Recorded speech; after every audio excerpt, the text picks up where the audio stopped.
परमपिता परमात्मा सारी सृष्टि के रचनहार कुल मालिक असंख्य ब्रह्मांडों के स्वामी जगत गुरु तीनों लोकों में प्रवेश करके सबका भरण पोषण करने वाले राजाधिराज आत्माधार नाथों के नाथ देवों के देव महादेव सर्वेश्वर महेश्वर मृत्युंजय अजरो अमर आदि अनादि सनातनी प्रभु जगत पिता जगदीश्वर श्री श्री 1008 की उपाधि के वास्तविक अधिकारी अकाल मूर्त सौद स्वरूपी राम वासुदेव सर्वगतम ब्रह्म परम पूज्य प्रथम पूज्य परम संत परम पुरुष परम धनी परम दयालु सत्य कबीर हक्का कबीर अल्लाहु अकबर बाखबर अल्लाह ताला जगत के तारणहार जगत के मुक्तिदाता जगत के जगन्नाथ हारे के सहारे हिंदुओं के राम मुसलमानों के अल्लाह सिखों के वाहिगुरु ईसाइयों के मसीह दया के सागर दया निधि करुणा के सागर करुणा निधि स्वयंभू परिभू संकट मोचन कष्ट हरण मंगल करण दुख भंजन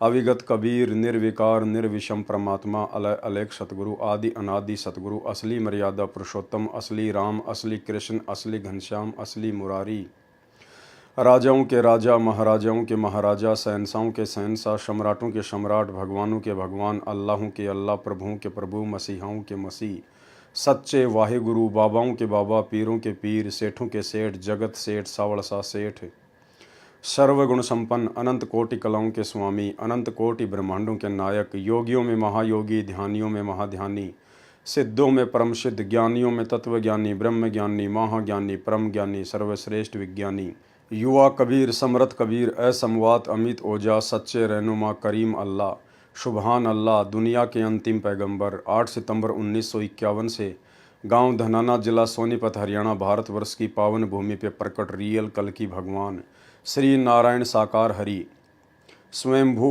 संत श्रोमणी सतगुरु रामपाल जी परमेश्वर जी के चरण कमल में साध संगति से जुड़े हुए देश विदेश से हम सभी सत्सेवक भाई बहनों का अनंत कोटि दंडवत प्रणाम। सत्साई भाई और बहनों, दया परमपिता परमेश्वर सतगुरु रामपाल जी भगवान की सर्व सृष्टि के सर्जनहार की जिनकी विशेष रजा से वीआईपी आशीर्वाद से आप और हम सभी सत्सेवक भाई बहन साध संगति से जुड़कर गुरुदेव के तत्व ज्ञान को आधार बनाकर मर्यादाओं में रहते हुए ज्ञान को आधार बनाकर घर को आश्रम बनाकर गुरु को ही परमात्मा मानकर भक्ति मार्ग पर आगे बढ़ रहे हैं। भाई और बहनों, सतगुरु रामपाल जी परमेश्वर जी की विशेष रजा के बिना ये इस कलयुग की पिछली पीढ़ी में बिल्कुल भी संभव नहीं है। यानी साध संगति का नसीब होना ये गुरुदेव भगवान की छप्पर फाड़ दया है और यह दया परमपिता परमेश्वर की आप और हम सभी आत्माओं के ऊपर इसी प्रकार से बनी रहे, उसके लिए हम गुरुदेव भगवान का जितना धन्यवाद करें उतना ही थोड़ा है। तो भाई और बहनों, बरवाला कांड को लेकर आज हमारा ये आखिरी वीडियो है और उम्मीद करूंगा आप जियों को प्रमाणों के साथ में जो दिखाया गया है बताया गया है गुरुदेव के मुख कमल से भी और काल प्रेरित सतलोक आश्रम मैनेजमेंट हरियाणा के कर कमलों से लिखी गई पुस्तकों के माध्यम से भी, तो उम्मीद करूंगा आप जियों को पूरी तरह से ये पूरा करौथा कांड और बरवाला कांड समझ में आ चुका होगा। भाई और बहनों, यदि समझ में आ गया है तो अब आगे गलतियां करने से बचें। जो भी आपसे त्रुटियां हुई हैं, जो भी आपसे गलतियां हुई हैं, जो भी जाने अनजाने में सतलोक आश्रम मैनेजमेंट हरियाणा की कुसंगति में पढ़कर आप लोगों से गलतियां हुई हैं, सतगुरुदेव भगवान के सत्संगों के विरुद्ध जितने भी कुकर्म हुए हैं, अभी मौका है, परमेश्वर दयालु है, ये परीक्षा का समय है। अपने घर पर ही गुरुदेव भगवान से अपनी तमाम जाने अनजाने की गलतियों की क्षमा याचना कीजिए और संकल्प ले लीजिए कि जब तक मेरे गुरुदेव भगवान हिसार जेल से अपनी लीला पूरी करके बाहर नहीं आएंगे तब तक हम किसी भी ना ही तो आश्रम में जाएंगे, ना ही किसी नामदान सेंटर पर जाएंगे और ना ही हम किसी ऐसे कुपात्र को ज्योति पाठ और दान का पैसा देंगे। जो भी कुछ देना होगा गुरुदेव भगवान के आने के बाद उनके कर कमलों में देंगे।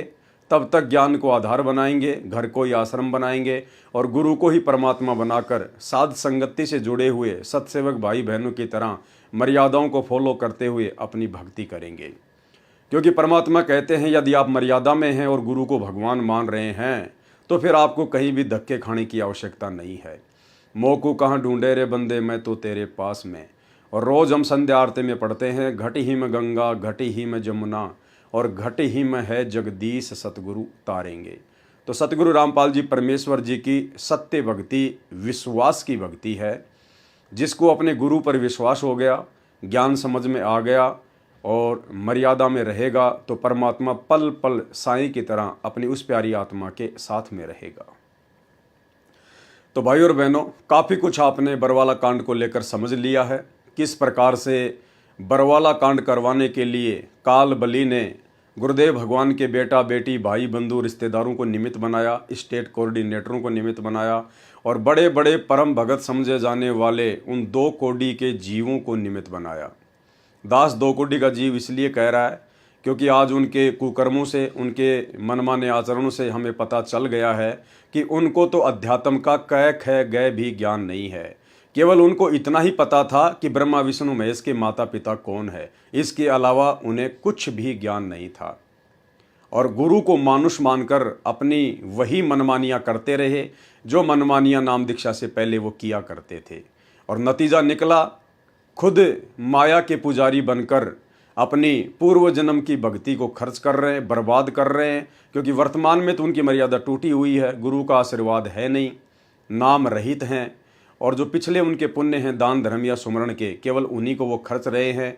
और उन्हें लग रहा है कि हमारी तो मौज मच रही है, हमें तो परमात्मा अनाप शनाप धन संपदा के मालिक बनाते जा रहे हैं। भाई और बहनों, लाइट चली जाने के बाद भी इन्वर्टर चलता है 2, 4, 5 घंटे, लेकिन इसका मतलब ये नहीं है कि बिना लाइट के भी उसकी बैटरी ख़त्म होने के बाद वो चलता ही रहेगा। तो ये थोड़े बहुत दिनों की इनकी मौज है, इनकी ऐसो आराम है। उसके बाद जब इनके पाप कर्म इनके सामने उजागर होंगे तब इनसे लिए दिए भी नहीं जाएंगे। तो भाई और बहनों, हम जो आम संगत वाले भाई बहन हैं, हम लोग इनके इन कुकर्मों को देखकर जो करोथा कांड का रहस्य नामक पुस्तक में लिखे हुए हैं, बरवाला कांड का रहस्य नामक पुस्तक में लिखे हुए हैं, भ्रष्ट जज कुमारक पर नामक पुस्तक में लिखे हुए हैं, जो हम देख रहे हैं, पढ़ रहे हैं, समझ रहे हैं, जान रहे हैं, हमने इन लोगों से दूरी बना लेनी चाहिए और गुरुदेव के ज्ञान को आधार बनाकर ही भक्ति मार्ग पर चलना चाहिए। तभी हम सफल हो पाएंगे। और परमात्मा भी यही चाहते हैं कि आने वाले समय में जब मैं सतलोक चला जाऊंगा, उसके बाद मेरे बच्चे किसी के ऊपर भी आश्रित ना रहें, ना मेरे बेटा बेटी भाई बंधु रिश्तेदारों पर, ना कोऑर्डिनेटरों पर और ना ही परम भगत समझे जाने वाले भक्तों पर। हर स्थिति में मेरे ज्ञान को आधार बनाकर ही निर्णय लें, तभी ये भक्ति मार्ग पर सफल हो पाएंगे, अन्यथा काल इनको कभी भी झटका दे देगा।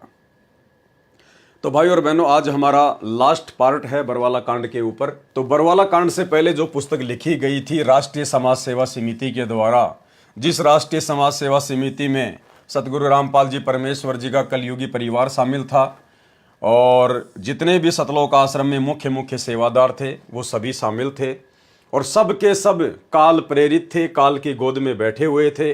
उन्होंने काल को मौका दे दिया, वो काल के एजेंट बने हुए थे और इन्हीं तमाम आत्माओं को आधार बनाकर और इन्हीं आत्माओं से ये पुस्तक लिखवाकर भ्रष्ट जज कुमारक पर जजों को भड़काया गया। अनर्गल भाषा जजों के खिलाफ बोली गई, पुस्तक में यूज की गई, पुस्तक को बंटवाया गया, जिससे जजों को चुनौती दी गई और जजों ने फिर जबरन बरवाला कांड में अपनी भी सहभागिता निभाई। तो भ्रष्ट जज कुमारक पर राष्ट्रीय समाज सेवा समिति के सर्व सदस्य, ये समिति पूर्ण रूप से धार्मिक तथा गैर राजनीतिक है। लेकिन हम देख रहे हैं वर्तमान में जिस प्रकार 2019 में सतलोक आश्रम मैनेजमेंट हरियाणा ने कांग्रेस सरकार का समर्थन किया, कांग्रेस सरकार को वोट डलवाए और वर्तमान 2024 में बीजेपी सरकार का समर्थन किया, बीजेपी सरकार को वोट डलवाए, तो हम देख रहे हैं कि ये संस्था कितनी गैर राजनीतिक है। ये संस्था पूर्णतया राजनीतिक बन चुकी है। इस संस्था का भक्ति और भगवान से कोई लेना देना नहीं है। भ्रष्ट जज कुमारक पर भ्रष्ट जज बने चंडी माई जो बलि मांगती है। ये देखिए किस प्रकार की भाषा सतगुरु रामपाल जी परमेश्वर जी से उपदेश प्राप्त करने के बाद में, और जिनको हम अपनी नादानी में अपनी छोटी सोच के चलते बड़े बड़े परम भगत माना करते थे, गुरु जी का भाई, बड़े बड़े स्टेट कोऑर्डिनेटर, बड़े बड़े सेवादार, गुरुदेव के 24 घंटे साथ में रहने वाले उनके बॉडीगार्ड, ये उन लोगों की भाषा है जजों के प्रति जो इन्होंने इस पुस्तक में लिखी है, उनको भड़काया है। भ्रष्ट जज बने चंडी माई जो बलि मांगती है। और भाई और बहनों, इन्होंने बरवाला कांड के समय मीडिया को अपने इंटरव्यू देते समय भी जजों को भड़काने में किसी प्रकार की कोई कमी नहीं छोड़ी काल प्रेरणा से। एक छोटा सा इंटरव्यू दास आपको सुना देता है उसी राज कपूर उर्फ प्रीतम दास का, जो कि सरेआम कह रहा है, मीडिया वाले को कह रहा है कि वैसे तो हम संत रामपाल जी को कोर्ट में जाने नहीं देंगे, उन्हें भी हमारी लाश के ऊपर से गुजरना पड़ेगा और हमारी लाश के टुकड़े टुकड़े करके और हमारा मांस उन भ्रष्ट जजों के पास में भिजवा देना, उन भ्रष्ट जजों को खिला देना, ताकि हमारे मांस को खाकर उनको आत्म संतुष्टि मिले। कहने का मतलब भाई और बहनों, दास बार बार कहता है ये बरवाला कांड कोई सामान्य घटना नहीं थी, ये महाभारत से भी बड़ी घटना होनी थी इस कलयुग के हिसाब से। इन लोगों ने अपनी तरफ से किसी प्रकार की कोई कमी नहीं छोड़ी जजों को भड़काने में, काल को मौका देने में। इन्होंने खुद अपने इंटरव्यू दिए कि हमारे मांस को निकाल कर, हम जो लाखों भगतियां बैठे हुए आश्रम में, और हम पुलिस को तो अंदर जाने नहीं देंगे, हमारे गुरुजी की बात हम मानेंगे नहीं, अगर गुरुजी भी कोर्ट में जाना चाहेंगे तो उनको हम जाने देंगे नहीं। इनके इंटरव्यू दास ने आपको पिछले पार्ट में सुनाए थे कि किस प्रकार से ये गुरु को मानुस मान रहे थे, और फिर पूरे देश के सामने इंटरव्यू दे रहे हैं मीडिया को कि हमारे शरीर के टुकड़े टुकड़े करके हमारे मांस को भ्रष्ट जजों को खिला देना। यानी भाई और बहनों, अगर वहां पर नरसंहार भी होता जबरदस्त तरीके से, तो भी न्यायालय में कोई पैरवी करने वाला जज भी नहीं मिलता हमारे को, क्योंकि हम लोगों ने पहले ही उनको मौका दे रखा है। हम लोगों ने पहले ही अपनी जुबान से अपना एफिडेविट देश दुनिया के सामने दे रखा है जजों को कि हम लाखों भक्तों को मार के ही संत रामपाल जी को लेकर जाया जा सकता है, और मरने के बाद हमारा जो शरीर है उसका मांस निकाल के जजों को खिला देना। तो बताओ आप जजों को किस प्रकार से दोषी ठहराओगे? अगर वो जज आप लोगों को वास्तव में मारने का आदेश भी दे देते कि चाहे लाख मरें लेकिन संत रामपाल जी को कोर्ट में लेके आइए, और लाख भगत यदि मार दिए जाते, तो आप जी जजों को दोष नहीं दे सकते थे, क्योंकि आपकी बुद्धि पे तो काल बैठा था और आपकी जुबान पे बैठी थी दुर्गा, और जो जो बातें ना कहनी चाहिए थी वो बातें सारी की सारी इन बड़े बड़े परम भगतों के मुख से काल ने निकलवा दी। सुनिए ये छोटा सा इंटरव्यू। हमारे साथ जो आश्रम के प्रवक्ता राज कपूर हैं उनसे जानेंगे। राज कपूर जी, आज का दिन ही बचा है और पुलिस किसी भी वक्त यहाँ पहुँच सकती है, जिस तरह से खबरें आ रही हैं, क्या कहेंगे? सर, हाई कोर्ट ने संत रामपाल जी महाराज को एक झूठे केस में फंसा के और 10 तारीख के लिए नॉन अवेलेबल वारंट किया है।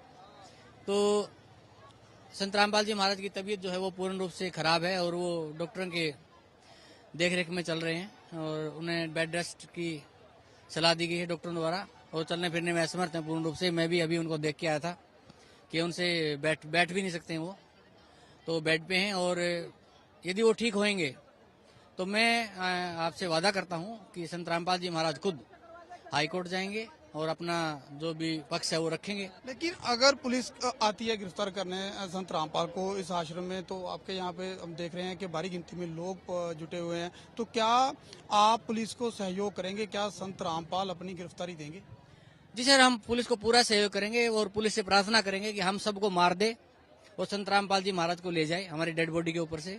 और हम सर पुलिस से और इस प्रशासन से यही प्रार्थना करेंगे कि जो हमें मार के संत रामपाल जी महाराज को ले जाएं, और हमारे मांस को, हमारी आखिरी इच्छा है कि हमारे मांस को निकाल के पका के, और जो भ्रष्ट जज हैं जो कानून की पालना नहीं करते हैं, अनदेखा करते हैं, कानून के साथ खिलवाड़ करते हैं, उन भ्रष्ट जजों को प्लीज हमारा मांस खिला दिया जाए, ताकि उनकी आत्मा को संतुष्टि मिल सके, उनको ये शांति मिले कि हमने संत रामपाल जी महाराज के जो शिष्य हैं उनका मांस खा लिया है, अब तो वो कम से कम हमें बख्श दें। ऐसे में यानी कि आश्रम का सीधा सीधा यही कहना है कि हर हाल में किसी भी कीमत पर तो संत रामपाल की गिरफ्तारी नहीं होने दी जाएगी। सर देखो, संत रामपाल जी महाराज की गिरफ्तारी का कोई मतलब नहीं है। संत रामपाल जी महाराज को यदि स्वस्थ हों।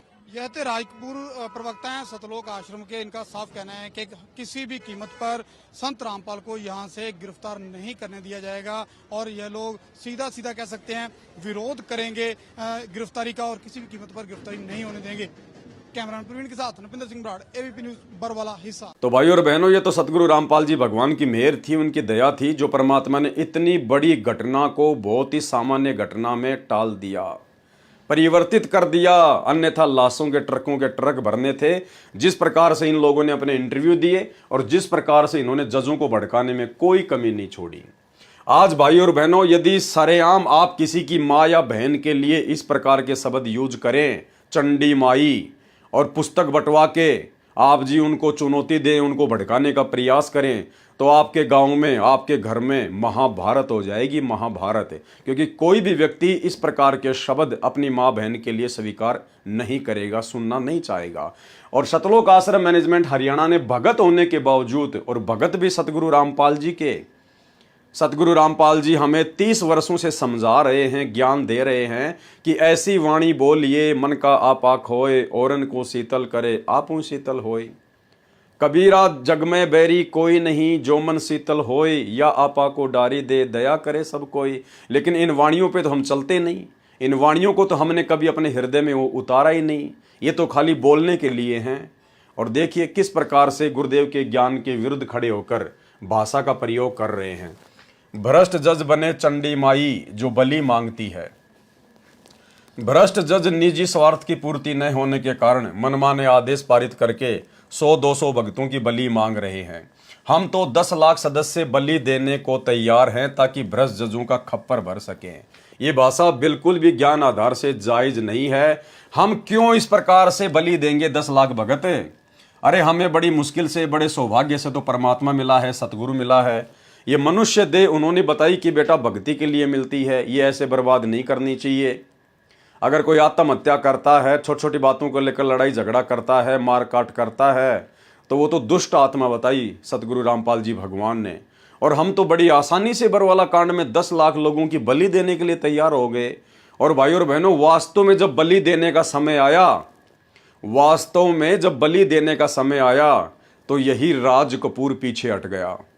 भगोड़ा बनने का पूरा प्रयास किया, आश्रम से मुंह छुपाकर भागने का महेंद्र की तरह पूरा प्रयास किया, लेकिन ये पकड़ा गया। और उससे पहले इसने मीडिया को इंटरव्यू दिया। भाई और बहनों, जितने भी बेचारे नादान भगत, भोले वाले भगत जो वहां बैठे हुए थे आश्रम के बाहर, जो आंदोलन कर रहे थे, उनको तो गुरुजी का आदेश बता दिया गया कि गुरुजी का आदेश है, पुलिस को अंदर नहीं आने देना है, और गुरुजी कोर्ट की तारीख पर नहीं जाना चाहते हैं। तो भगत तो बेचारे नादान थे, भोले थे, सैकड़ों की संख्या में आश्रम के बाहर बैठ गए, जैसा भी उनके हाथों में डंडे वंडे, झंडे वंडे दिए गए। यानी उन भक्तों को बैठाया किसने? इन्हीं राष्ट्रीय समाज सेवा समिति वालों ने, इन्हीं सतलोक आश्रम मैनेजमेंट वालों ने। अन्यथा हमें क्या मतलब था? हमने तो हमारे गुरुजी के मुख से सुना ही नहीं कि बच्चों तुम्हें क्या करना है, क्या नहीं करना है। गुरुजी ने तो एक भी शब्द अपनी पवित्र जुबान से बरवाला कांड के समय निकाला ही नहीं, ना भक्तों को कोई आदेश दिया। उन्होंने लास्ट टाइम 5-7 दिन पहले जो सत्संग किया था, उसके बाद तो गुरुदेव किसी के सामने आए ही नहीं। तो गुरुदेव के मुख से तो किसी ने सुना ही नहीं कि ये आदेश गुरुजी के हैं या फिर मनमुखी रूप से हमारे को ये बताए जा रहे हैं। और भाई और बहनों, इन लोगों ने, जब मीडिया ने पूछा कि भाई ये इतने यहाँ पर बच्चे और महिलाएं बैठी हुई है, फालतू में बेचारे मारे जाएंगे, आपने इनको यहाँ क्यों बैठा रखा है, आप इनको अंदर जाने के आदेश क्यों नहीं देते? तो यही राज कपूर उर्फ प्रीतम दास, काल का एजेंट, राष्ट्रीय समाज सेवा समिति का सदस्य, सरेआम मीडिया के सामने कह रहा है।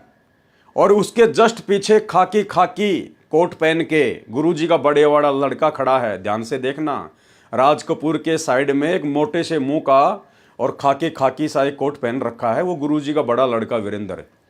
और मीडिया वाला सवाल कर रहा है राज कपूर से कि इन बच्चों और महिलाओं को आप क्यों नहीं हटा रहे, और ये बच्चे और महिला यहाँ क्यों बैठी हैं? तो राज कपूर कह रहा है कि ये तो जबरदस्ती बैठे हैं, बच्चे और महिलाओं को हम लेके नहीं आए, बच्चे और महिलाओं को हम लेके नहीं आए, यानी अपना पीछा छुड़वा लिया। ये होता है काल का दूत, जब समय आता है तब भाग लेता है और बेचारे नादानों को मरवा देता है। इन्हीं लोगों ने उन सैकड़ों बच्चों और महिलाओं को वहां पर बैठाया, उनकी ड्यूटी लगाई। और जब मीडिया वाले पूछ रहे हैं तो कह रहे हैं बच्चे और महिलाओं को हम नहीं लेके आए। तो फिर मीडिया ने कहा कि फिर आप इनको हटा क्यों नहीं रहे? तो कह रहे हम तो हटा रहे हैं लेकिन हमारी बात ही नहीं मान रहे। भाई और बहनों, इतना बड़ा झूठ, इतना बड़ा फरेब अपने ही भगत भाई बहनों के साथ। एक तरफ तो अपने गुरुजी को मानुस मान के उनके साथ में मनमानियां कर रहे हैं, गुरुजी की एक बात इन्होंने नहीं मानी बरवाला कांड में, और दूसरी तरफ बेचारे भोले भाले भगत भाई बहनों को गुरुजी का आदेश बता के आश्रम के बाहर बैठा दिया मरने मारने के लिए, और फिर अपना पीछा छुड़वा रहे हैं कि बच्चे और महिलाओं को हम नहीं लेके आए, ये हमारी बात ही नहीं मानते। कितना बड़ा झूठ इन लोगों ने बोला, सुनिए। बच्चे और महिलाओं को इसके बीच में लाने का क्या संदर्भ बच्चे है? महिलाएं हम नहीं लेके आए हैं, बच्चे महिलाएं आप भी बीमार आप हटा होते भी हैं। तो नहीं रहे उनको, किसको? बच्चे और महिलाओं को नहीं नहीं, हम हटा रहे हैं, लेकिन वो जिद कर रहे हैं। अब उनकी जिद के आगे हम क्या करें? वो भी संत रामपाल जी महाराज के अनुयायी। बच्चे और महिलाओं को इसके बीच में लाने का क्या संदर्भ है? बच्चे महिलाएं हम नहीं लेके आए हैं, बच्चे महिलाएं आप भी बीमार आप होते हटा भी हैं। तो नहीं रहे उनको, किसको? बच्चे और महिलाओं को नहीं नहीं, हम हटा रहे हैं, लेकिन वो जिद कर रहे हैं। अब उनकी जिद के आगे हम क्या करें? वो भी संत रामपाल जी महाराज के अनुयायी। तो भाई और बहनों, अब आप जी समझ सकते हैं कितना बड़ा ये काल का षड्यंत्र था, परमात्मा ने हल्के में टाल दिया। अब आपके मन में एक छोटा सा सवाल उत्पन्न हो रहा होगा कि गुरुजी ने आखिर 4-5 दिन जो घटनाक्रम चला, कभी कमांडो आ रहे हैं, कभी जा रहे हैं, कभी पुलिस आ रही है, कभी जा रहे हैं, तो गुरुदेव ने क्यों एक शब्द भी नहीं बोला? गुरुदेव को बोलना चाहिए था कि बच्चों आप ये क्या कर रहे हो, मैंने तुम्हें कब आदेश दिया, मेरा मार्ग क्या है और तुम ये क्या कर रहे हो? क्या तुम्हें मेरे ऊपर विश्वास नहीं है? क्या भगवान पे विश्वास नहीं है? गुरुदेव ने एक भी शब्द 5-7 दिन की उस नौटंकी में कुछ नहीं बोला। क्यों नहीं बोला? 2 कारण थे भाई और बहनों। पहली बात तो सतलोक आश्रम मैनेजमेंट हरियाणा ने गुरुदेव को भावनात्मक रूप से बंधक बना रखा था। ये लोग गुरुदेव भगवान की एक भी बात नहीं मानते थे और अंत में इन्होंने गुरुदेव भगवान को एक कमरे में बंद कर रखा था। अंत में इन लोगों ने गुरुदेव भगवान को सतलोक आश्रम बरवाड़ा में एक कमरे में बंद कर दिया था, जिस कमरे को बाद में पुलिस ने अंदर जाकर खोला बाहर से। और दूसरी बात भाई और बहनों, सतगुरु रामपाल जी भगवान समर्थ है, अंतर्यामी है, सब कुछ पता है, नो डाउट। आप और हमें तो पता है उनकी वास्तविक स्थिति क्या है। जानबूझकर सतगुरु रामपाल जी भगवान मूक दर्शक बने रहे, जानबूझकर। क्योंकि भाई और बहनों, सतलोक आश्रम मैनेजमेंट हरियाणा सतगुरु रामपाल जी परमात्मा के भक्ति मार्ग में सबसे बड़ी गंदगी है, सबसे बड़ी गंदगी। और इस गंदगी को संगत की नजरों से हटाए बिना, इस काले चश्मे को संगत की नजरों से हटाए बिना, ये संगत कभी भी दृढ़ होकर भक्ति मार्ग पर सफल नहीं हो सकती। और ना ही आने वाले समय में हजारों साल तक सतगुरु रामपाल जी भगवान का भक्ति मार्ग सही प्रकार से चल सकता है, यदि इस भक्ति मार्ग में इस गंदगी को सतगुरु रामपाल जी भगवान यूं ही छोड़ के चले गए तो। क्योंकि अब आगे इस भक्ति मार्ग में अन्य संतों और पंथों की तरह भाई भतीजावाद नहीं चलेगा, परिवारवाद नहीं चलेगा, वंशवाद नहीं चलेगा। परमेश्वर अलग से ही अपनी पूरी व्यवस्था करके जाएंगे। इन परिवार वालों का, गुरुदेव के बेटा बेटी भाई बंधु रिश्तेदारों का, इन वर्तमान के स्टेट कोऑर्डिनेटरों का और बड़े बड़े सेवादारों का भक्ति मार्ग में किसी प्रकार का कोई रोल नहीं रहेगा। यानी साध संगतियां जो सतगुरु रामपाल जी भगवान ने चलाई हैं, आने वाले समय में परमात्मा के बच्चे ज्ञान आधार से इतने दृढ़ हो जाएंगे कि हमें किसी मैनेजमेंट की आवश्यकता पड़ेगी नहीं, हमें किसी प्रकार की मनमानियां करने की आवश्यकता पड़ेगी नहीं। हम सौपन में सोच भी नहीं सकते मनमानियां करने की। आज हम साध संगति से जुड़े हुए भगत भाई बहन लाखों की संख्या में हो चुके हैं। आज हम साध संगत वालों को ना तो किसी कोऑर्डिनेटर की आवश्यकता है, ना किसी परम भगत की आवश्यकता है, ना गुरुजी के परिवार की आवश्यकता है, ना भक्ति करने के लिए किसी आश्रम की आवश्यकता है। और सतलोक आश्रम मैनेजमेंट हरियाणा से लाखों गुना अच्छी मर्यादा में रह के अपने गुरु को भगवान मान के, घर को आश्रम मानकर भक्ति कर रहे हैं। तो परमेश्वर ऐसा ही पूरी संगत को अपने ज्ञान में रंग के चले जाएंगे, तो किसी को किसी की आवश्यकता पड़ेगी नहीं। और जो अच्छी आत्मा होंगी उनको परमात्मा यहाँ से निकाल देंगे। तो भाई और बहनों, इस प्रकार से फिर आगे ये भक्ति मार्ग परमात्मा का सेट होगा। और एक सत्संग में तो गुरुदेव भगवान ने बिल्कुल स्पष्ट कह रखा है भाई और बहनों, क्योंकि आने वाले समय में ये आश्रम नहीं रहेंगे। आने वाले समय में गुरुदेव के सतलोक जाने के बाद भक्ति करने के लिए आश्रमों की आवश्यकता नहीं होगी, बिल्कुल भी नहीं होगी। एक सत्संग में गुरुदेव ने स्पष्ट कर रखा कि जब बच्चों घर घर में ज्ञान हो जाएगा, घर घर में सीढ़ी हो जाएंगी, उस समय कोई काल का दूत यहाँ घुसेगा ही नहीं। ये ज्ञान की आवश्यकता तो इसलिए पड़ी कि कोई काल का दूत तुम्हारे को भ्रमित ना कर दे। आने वाले समय में सभी भगत होंगे, घर घर में ज्ञान होगा, घर घर में चर्चा होगी, गांव गांव में भगत होंगे, आपको कहीं जाने की आवश्यकता ही नहीं पड़ेगी। गांव गांव में सत्संग हुआ करेंगे, आपस में सब मालिक की चर्चा किया करेंगे, ज्ञान चर्चाएं हुआ करेंगी। और गुरुदेव ने स्पष्ट कह दिया कि आपको कहीं भी धक्के खाने की आवश्यकता नहीं पड़ेगी। ये दास जब सतलोक जाएगा तो ऐसी व्यवस्था करके जाएगा, आप लोगों को कहीं भी धक्के खाने की जरूरत ही नहीं पड़ेगी। अब भाई और बहनों, धक्के तब खाएंगे जब आश्रम होंगे, जब आश्रम ही नहीं होंगे तो धक्के कहां से खाएंगे। तो ये गुरुदेव का संकेत समझना, परमात्मा कह रहे हैं आने वाले समय में ये दास ऐसी व्यवस्था करके जाएगा जब सतलोक जाएगा आप लोगों को कहीं भी धक्के खाने की आवश्यकता नहीं पड़ेगी।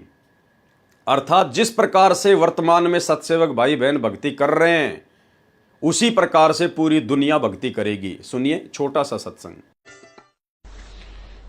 पुण्यात्माओं, ये ऐसा ज्ञान है सिंपल लैंग्वेज में, बूढ़े तो बूढ़ा कति 70-80 साल का भी इस ज्ञान को समझ जाए, अगर बालक 10 साल का भी इसको ध्यान से सुनेगा तो कति उंगलियां पर हटा दूंगा आपके।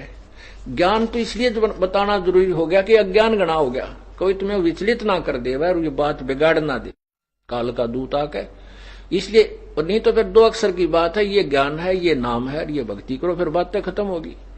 ये मर्यादा है। अगर ये एक रूटीन पड़ जाएगा, फिर सत्संग घर घर में सीढ़ी हो जाएंगी, घर घर में सत्संग सुनियो। ये दास जब सतलोक चला जाएगा ऐसी व्यवस्था बना के जाओगे कि तांडने की जरूरत ना पड़े, तुम घर घर में सीढ़ी हो जाएंगी, घर घर में सत्संग सुनियो।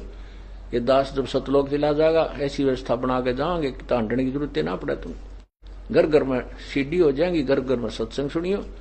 ये दास जब सतलोक चला जाएगा ऐसी व्यवस्था बना के जाओगे कि तांडने की जरूरत ना पड़े, तुम और कई पीढ़ियों तक का मोक्ष होगा आपको। फिर कोई विचलित करने वाला नहीं रहेगा, ना काल का दूत घुसेगा जो तुम्हें बर्बाद कर दिया, तुम्हारे कोई अज्ञान पैदा कर दिया। ज्ञान नाम की चीज नहीं छोड़ेगी परमात्मा का, ऐसा ज्ञान है ये।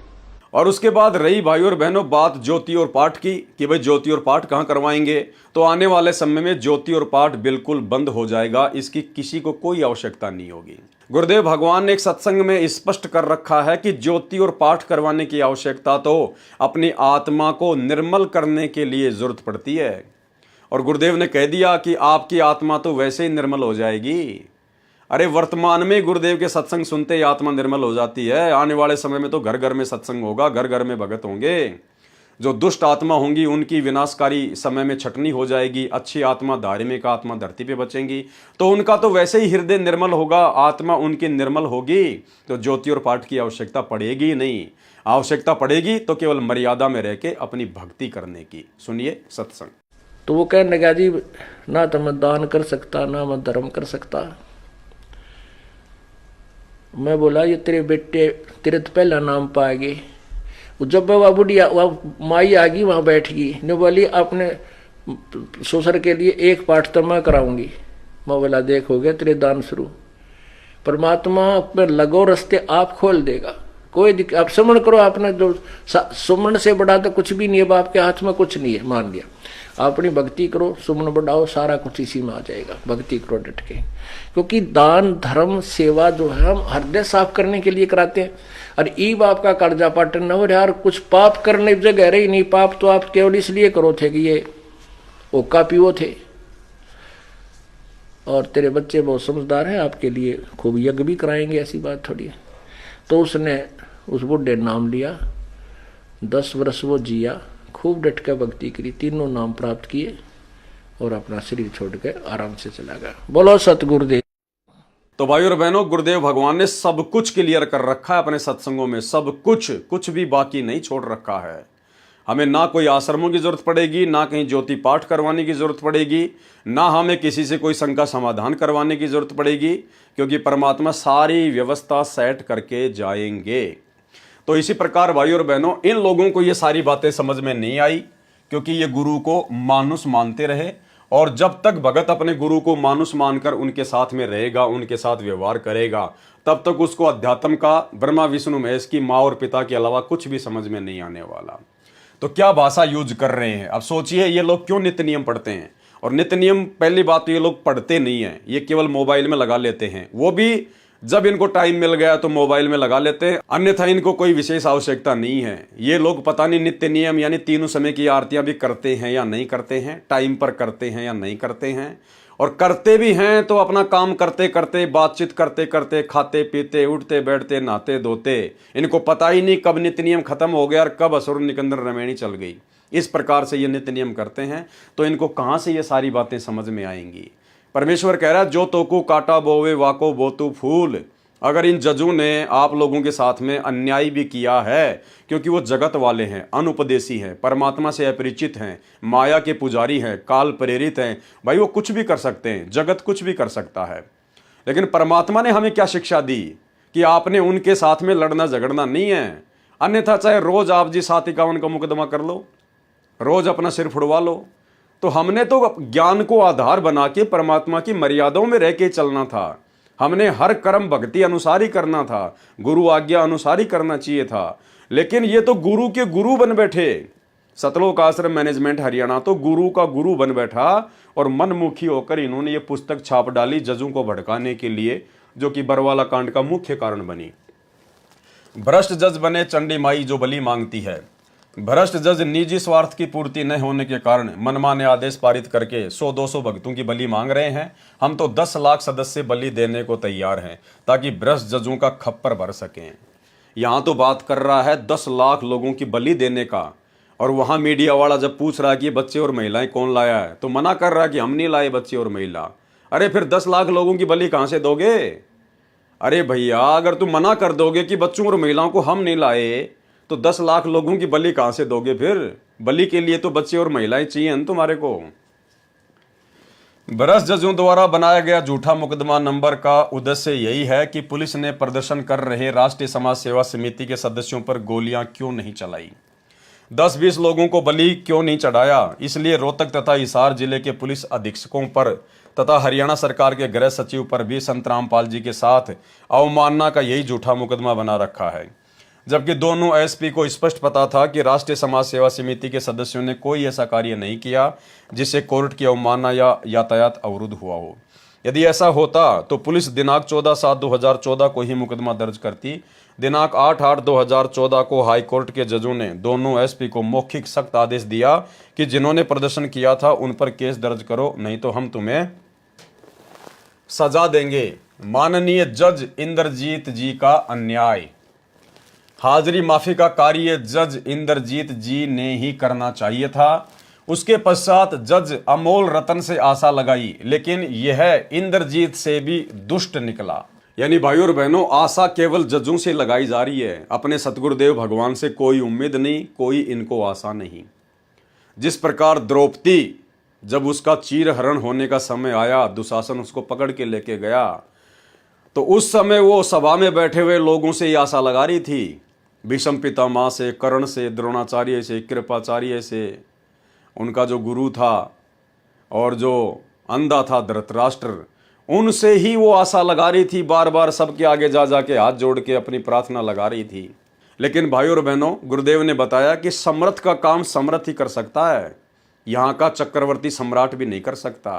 तो इसी प्रकार समर्थ सतगुरु रामपाल जी भगवान जो इनके साथ में आश्रम में बैठे हुए हैं, लेकिन इनको ना पहचान कर, इनको तो अपने जैसा एक मानुष मानकर व्यवहार कर रहे हैं, और जजों से ही उम्मीद लगाई जा रही है कि वो जज अब की बार हो सकता है हमारे मुकदमे समाप्त कर दे, हो सकता है वो जज बहुत अच्छा हो, वो हमारे मुकदमे समाप्त कर दे। अरे मुकदमे उस समय तक समाप्त नहीं होंगे जब तक ये समरस शक्ति नहीं चाहेगी। जब तक ये समरस शक्ति नहीं चाहेगी तब तक मुकदमे समाप्त नहीं होंगे। और बहुत सारी बातें हैं भाइयों और बहनों। आपको एक मैं पीला पर्चा दिखाऊंगा जो गुरुदेव भगवान को सजा होने के बाद 2018 में जब गुरुदेव भगवान को डबल उम्र कैद की सजा हुई, उसके दूसरे दिन ही सतलोक आश्रम मैनेजमेंट हरियाणा ने एक पीला पर्चा संगत में वायरल किया। उस पीले पर्चे में इन्होंने लिखा कि गुरुजी का आदेश है कि जजों का कोई दोष नहीं है, जजों ने जो भी कुछ किया है परमात्मा के आदेश अनुसार किया है, यानी जैसा परमात्मा ने चाहा वैसा ही हुआ है, इसलिए हमने किसी को कोई दोष नहीं देना है।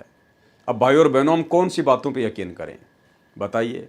एक तरफ तो इस पुस्तक में जिस प्रकार से जजों के खिलाफ भाषा लिखी जा रही है, उनको भड़काया गया है, उनको माई चंडी, जल्लाद, जालिम, पता नहीं क्या क्या कहा जा रहा है। दुश्मन के साथ भी ऐसा बर्ताव नहीं किया जाता जैसा इन जजों के खिलाफ भगत होकर राष्ट्रीय समाज सेवा समिति वाले कर रहे हैं।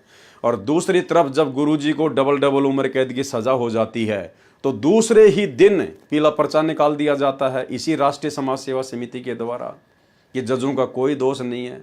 अब बताइए किस पे यकीन करें हम। विचार करने की बात है, हाई कोर्ट में जाने का खर्च सहन करना कितना कठिन है। राष्ट्रीय समाज सेवा समिति वाले कह रहे हैं कि बार बार हमारी तारीखों पे तारीखें लगाई जा रही हैं, बार बार हमारे को कोर्टों में बुलाया जा रहा है। इन जजों को ये भी पता है कि कितना खर्चा होता है, कितनी हम लोगों को परेशानियां उठानी पड़ती हैं। ये लोग तो एसी लगे कमरों में बैठे बैठे खाली आदेश पारित कर देते हैं और हम लोगों को कितनी परेशानियां, कितनी कठिनाइयां होती हैं, पैसा खर्च होता है। हाई कोर्ट में जाने का खर्च सहन करना कितना कठिन है, ये निर्दयी तथा भ्रष्ट जज वातानुकूल कक्ष में बैठकर भूल जाते हैं गरीब जनता के दर्द को। ये भ्रष्ट जज तो कौवे काग जैसी वृत्ति के व्यक्ति हैं। भाई अगर जज लोग मनमाने आदेश पारित कर देते हैं एसी के कमरे में बैठ के, और ये तो कौवे जैसी वृत्ति के हैं, दुष्ट हैं, तो भैया तुम कौन से राजा हरिश्चंद्र हो फिर?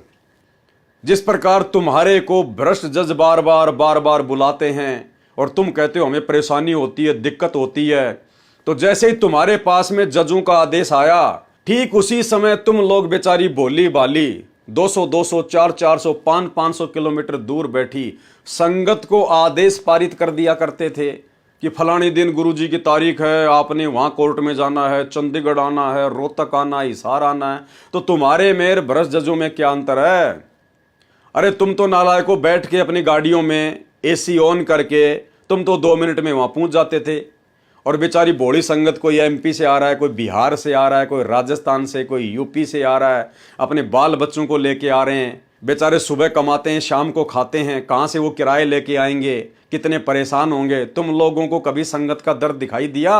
तुम्हें अपना दर्द अपनी तकलीफ तो दिखाई दे रही है, लेकिन बेचारी भोली भाली संगत की तकलीफें दिखाई नहीं दे रही थी। बेचारे कहां कहां से ट्रेनों में बैठकर, बसों में बैठकर पैसा खर्च करके तुम्हारे एक आदेश पर गुरुजी का आदेश समझकर आ जाया करते थे। क्या तुम लोगों को कभी उस नादान संगत की, भोली भाली संगत की परेशानियां नजर आई जो जजों को तुम्हारी परेशानियां नजर आएगी? तो तुम दोनों एक ही कैटेगरी के हो। कौवा पशु के शरीर पर बने जख्म पर चोंच मारकर मांस नोचकर अपना पेट भरता है, उसको पशु के जख्म से होने वाले दर्द से कोई लेना देना नहीं है। इसी प्रकार भ्रष्ट जज कौवे जैसे स्वभाव के हैं। सर्व भक्तों ने एक पुस्तक सच बनाम झूठ लिखी, यानी राष्ट्रीय समाज सेवा समिति ने एक पुस्तक लिखी सच बनाम झूठ, और नाम ठोक रहे सभी भक्तों का। अरे सारे भगत तो भैया कम से कम 20-25 लाख थे उस समय। तुम्हारे अनुसार 20-25 लाख भगत थे, जबकि वास्तव में 14.5 लाख ही भगत थे टोटल। तो क्या कह रहे हैं? सर्व भक्तों ने एक पुस्तक लिखी सच बनाम झूठ, जिसमें स्पष्ट लिखा था कि यह पुस्तक सर्व संगत ने मिलकर बनाई है। सर्व संगत को तो बेचारी को पता भी नहीं। लेखक के स्थान पर एक भगत बसंत दास का पता लिख दिया गया। लेखक के नाम पर किसका नाम लिखा गया? भगत बसंत दास का, जिसका इंटरव्यू दास ने आपको पढ़ाया था, जिसने सारनाम लेने के बाद 2009 में अपनी ही गुरु बहन के साथ में मुंह काला किया, कुकर्म किया। वो बसंत दास जिसने सच बनाम झूठ पुस्तक लिखी, उसके बाद ये पागल घोषित हो गया। इसका रोहतक से इलाज चल रहा है, मेंटल हॉस्पिटल से। लेखक के स्थान पर एक भगत बसंत दास का पता लिख दिया गया ताकि कोई संपर्क करना चाहे तो कर सके। ये पुस्तक दिनांक 27/9/2010 को हाईकोर्ट के सर्व जजों व देश के अन्य अधिकारियों को भेजी। यानी 2010 में ही इन्होंने इस प्रकार से जजों को भड़काना शुरू कर दिया था। बरवाला कांड हुआ 2014 में, उससे 4 साल पहले ही सतलोक आश्रम मैनेजमेंट हरियाणा ने सच बनाम झूठ पुस्तक लिखकर उसमें जजों के खिलाफ सारी बातें लिखकर, सेम इसी प्रकार की भड़काऊ भाषाएं लिखकर समाज में बांटनी शुरू कर दी थी। यानी जजों ने भी कितनी सहनशीलता दिखाई भाई और बहनों, ये भी आप जी सोचना।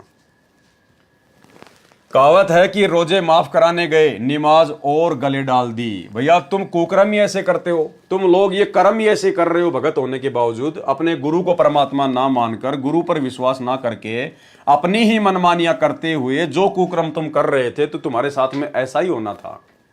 कहावत है कि रोजे माफ कराने गए, नमाज और गले में डाल दी। संत रामपाल जी महाराज ने पंजाब व हरियाणा हाई कोर्ट में सुरक्षा की अर्जी लगाई। सतगुरु रामपाल जी भगवान ने कोई सुरक्षा की अर्जी नहीं लगाई। ये सर्वशक्तिमान परमात्मा समर्थ है, इनको किसी की सुरक्षा की आवश्यकता नहीं है। ये अर्जी इसी राष्ट्रीय समाज सेवा समिति ने लगाई, इन्हीं बड़े बड़े परम भक्तों ने लगाई, और नाम ठोक दिया जाता है हर बात के पीछे सतगुरु रामपाल जी का। संत रामपाल जी महाराज ने पंजाब व हरियाणा हाईकोर्ट में सुरक्षा की अर्जी लगाई। माननीय हाईकोर्ट ने परिस्थितियों को देखते हुए सुरक्षा देने का आदेश दिया। 2009 पारित किया। माननीय पंजाब व हरियाणा कोर्ट के आदेश के बावजूद हरियाणा सरकार ने कोई सुरक्षा नहीं दी। भाई सतगुरु जब चाहेगा वही होगा, तुम्हारे करने से कुछ नहीं होगा। संत रामपाल जी महाराज ने माननीय पंजाब व हरियाणा हाई कोर्ट में हरियाणा सरकार के विरुद्ध कोर्ट की अवमानना का केस डाला, ये सतगुरु रामपाल जी भगवान ने नहीं डाला, इसी राष्ट्रीय समाज सेवा समिति ने डाला। सतगुरु यहां पर किसी पर मुकदमे करने नहीं आता। अगर सतगुरु मुकदमा करेगा तो उनके भगत क्या करेंगे? अरे हम तो अपने सतगुरु से सीखेंगे ना। अगर सतगुरु ही अवमानना का मुकदमा डालेगा अपनी तरफ से तो हम भगत क्या करेंगे भाई? अरे मालिक कहते हैं जो तो को काटा बोवे वाको बोतु फूल। तो सतगुरु कभी किसी पे अवमानना का या किसी अन्य प्रकार का मुकदमा नहीं डालता है। मुकदमा डालने वाले यही लोग थे, नाम सतगुरु रामपाल जी का। माननीय ब्रश जज श्री हेमंत गुप्ता ने सरकार को तो कोई नोटिस तक नहीं किया, उल्टा संत रामपाल जी महाराज को इसी अवमानना के केस के तहत नोटिस कर दिया कि प्रथम दृष्टा के रूप से संत रामपाल जी पर सच बनाम झूठ पुस्तक के कारण कोर्ट की अवमानना का मुकदमा बनता है। यानी जो पुस्तक राष्ट्रीय समाज सेवा समिति ने लिखी जजों के खिलाफ और भड़काया जजों को, जब जजों ने उस पुस्तक को पढ़ा और एक्शन लिया तो वो मुकदमा भी संत रामपाल जी पे लगा दिया अवमानना का। ये होती है मनमानियां, चेला करे कांड और भुगते गुरु। ये पुस्तक लिखी राष्ट्रीय समाज सेवा समिति ने, बसंत सैनी का ऊपर नाम लिख दिया गया और जजों के खिलाफ अनर्गल बातें लिख दी गई। अब जज तो यही समझेगा कि भैया संत रामपाल जी ने लिखी होंगी, वरना उनके भगत अपनी तरफ से क्यों लिखेंगे। और अवमानना का मुकदमा संत रामपाल जी के ऊपर ठोक दिया गया। उसके बाद संत रामपाल जी ने क्या जवाब दिया? संत रामपाल जी पर सच बनाम झूठ पुस्तक के कारण कोर्ट की अवमानना का मुकदमा बनता है। कारण बताओ नोटिस संत रामपाल जी महाराज जी के नाम जारी कर दिया गया। अब गुरुजी ने क्या जवाब दिया? संत रामपाल जी महाराज ने शपथ पत्र में लिख दिया कि इस पुस्तक में मेरा कोई लेना देना नहीं है। भाई सतगुरु झूठ नहीं बोलेगा ना, इतना तो हमें यकीन है, चाहे दुनिया इधर से उधर हो जाए, सतगुरु झूठ नहीं बोलेगा। ये सतवादी परमात्मा है। हम रोज संध्या आरती में पढ़ते हैं, सतवादी के चरणों की मैं सिर पर डारूं धूर, 84 निश्चय मिटे पहुंचूं तख्त हुजूर। इसके हर नाम के पहले सत लगता है, सत साहिब, सतलोक, सतवादी परमात्मा, सत्य पुरुष। ये परमेश्वर कभी झूठ नहीं बोलता। तो गुरुदेव ने स्पष्ट कह दिया अपना शपथ पत्र देते हुए कि मेरा इस पुस्तक से कोई लेना देना नहीं है। अर्थात फिर ये मनमानियां कौन कर रहा था? आश्रम मैनेजमेंट, गुरुजी का परिवार, गुरुजी का भाई। संत रामपाल जी महाराज ने शपथ पत्र में लिख दिया कि इस पुस्तक में मेरा कोई लेना देना नहीं है। ये तो लेखक बसंत दास ही सही बता सकता है। भगत बसंत दास को हाईकोर्ट ने नोटिस दिया। उसमें भगत बसंत दास ने कहा कि यह पुस्तक मैंने अन्य लाखों भक्तों के सहयोग से लिखी। अब जैसे ही बसंत सैनी के नाम पे नोटिस आया, उसको जवाब देने के लिए कहा गया, तो उसकी भी हवा निकल गई बसंत दास की, और कहने लगा ये पुस्तक मैंने अकेले ने नहीं लिखी, ये तो लाखों भक्तों के सहयोग से लिखी है। अरे लाखों भक्तों ने पेन चलाए थे क्या नालायको? देखो मनमानियों का नतीजा भाई और बहनों फिर ये होता है। उसमें भगत बसंत दास ने कहा कि यह पुस्तक मैंने अन्य लाखों भक्तों के सहयोग से लिखी है। तब संत रामपाल जी महाराज को उस झूठे मुकदमे से राहत मिली। संत रामपाल जी महाराज को न्यायालय में बुलाया नहीं, परंतु ब्रश जज हेमंत गुप्ता तथा ब्रश जज सूर्यकांत ने सरकार को अवमानना केस से बरी कर दिया और अकेले बसंत दास को दोषी ठहराकर कोर्ट की अवमानना का मुकदमा बना दिया। जबकि 5000 उन भक्तों ने शपथ पत्र भी दिए जिन्होंने पुस्तक सच बनाम झूठ के लिखने व छुपाने में सहयोग दिया था, परंतु ब्रश जजों ने जानबूझकर उनको अनदेखा कर दिया। केवल बसंत दास जी को बलि का बकरा बना दिया। भ्रष्ट जजों ने भगत बसंत दास का जीवन नष्ट कर दिया। क्यों भाई? बसंत दास तो भगत है ना। अरे बसंत दास तो परमात्मा का भगत है, बहुत बड़ा परम भगत है, राष्ट्रीय समाज सेवा समिति का मेंबर है, सदस्य है, आश्रम के मुख्य सेवादारों में उसकी गिनती आती है। फिर ऐसे परम भगत का जीवन कौन बर्बाद कर देगा? अरे तुम क्या बोल रहे हो भाई अपनी गंदी जुबान से? क्यों संत रामपाल जी का नाम बदनाम कर रहे हो तुम? ऐसे परम भगत बसंत सैनी का जीवन क्या एक जज बर्बाद कर सकता है? नहीं कर सकता। भ्रष्ट जजों ने भगत बसंत दास का जीवन नष्ट कर दिया। फिर भक्ति क्या खाक कर रहा है? अरे भक्ति क्यों कर रहा? फिर भक्ति क्या काम आई इसके, जब एक जज ने इसका जीवन बर्बाद कर दिया और इतने दिनों से सतगुरु की शरण में है, सतगुरु ने जीवन आबाद नहीं किया और एक जज ने इसका जीवन बर्बाद कर दिया, नष्ट कर दिया, तो क्यों भक्ति कर रहा था? फिर ये ड्रामा कर रहा था। ये तो भ्रष्ट जजों ने भगत बसंत दास का जीवन नष्ट कर दिया। अब भाइयों और बहनों, कारण क्या था? पहले तो राष्ट्रीय समाज सेवा समिति वालों ने वो पुस्तक लिखकर सच बनाम झूठ और बसंत दास का नाम उस पुस्तक के ऊपर लिखकर उसमें गुब्बारे की तरह हवा भर दी। बसंत दास फूल गया कि लेखक के रूप में मेरा नाम लिख दिया गया। उसको आगे का नहीं पता था, क्योंकि आगे इनकी बुद्धि भैंस की तरह काम नहीं करती है।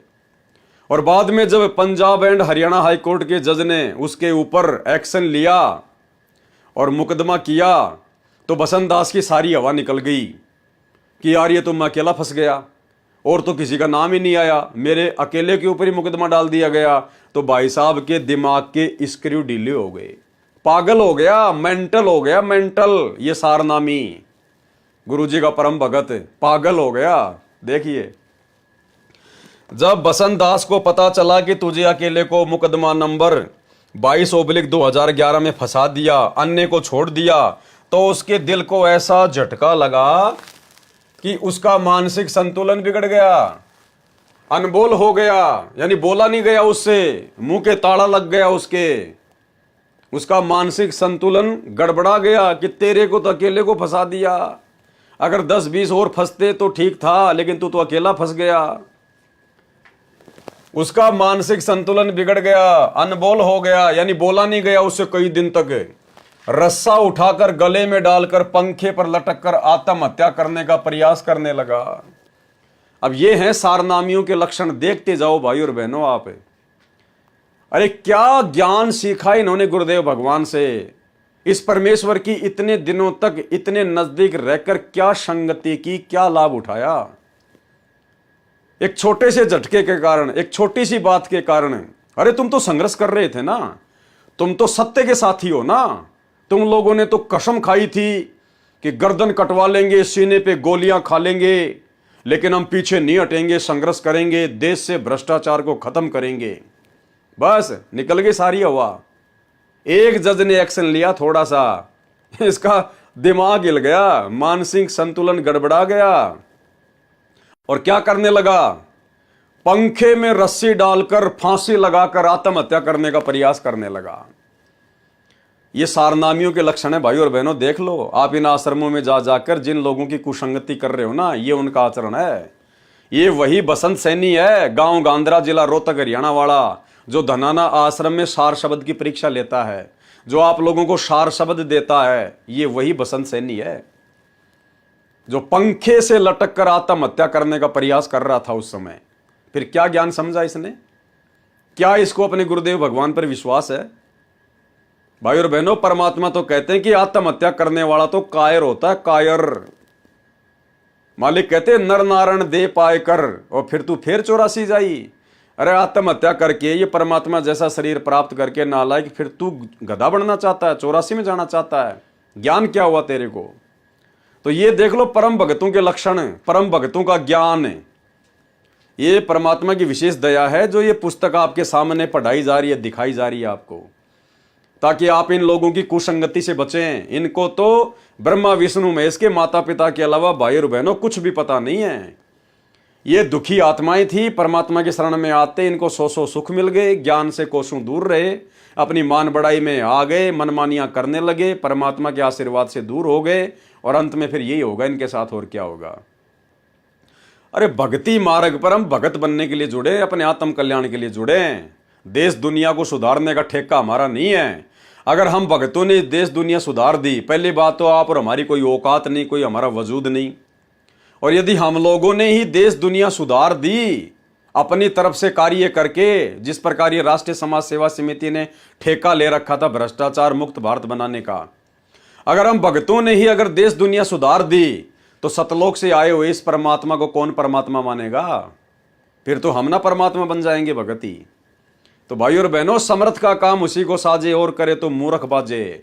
अचिंत ने जो गलती की थी सृष्टि रचना के समय, उससे भी बड़ी गलतियां यहां सतलोक आश्रम मैनेजमेंट हरियाणा ने की हैं, कर चुके हैं।